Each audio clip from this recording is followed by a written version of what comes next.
Hi guys, in this video I will show you how to change who can see your post on Facebook. Just go on Facebook and log in your account, and here what's in your mind.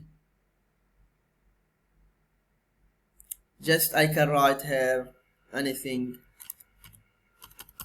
Hello, where are you,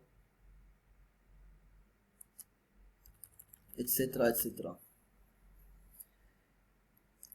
Here it shows only friends, and if I click here in the little arrow, I can choose if I want to this post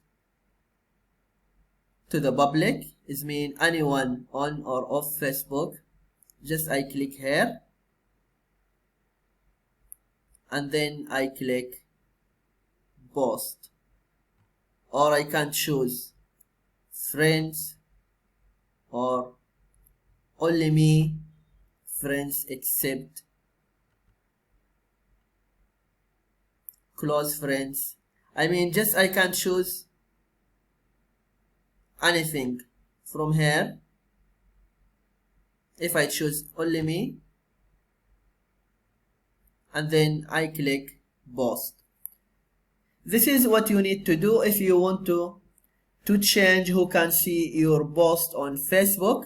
I hope this video is helpful. Please don't forget to give a like and subscribe to the channel if you are not subscriber yet. And if you have any question, just you can leave them in the comment below. Thank you and see you.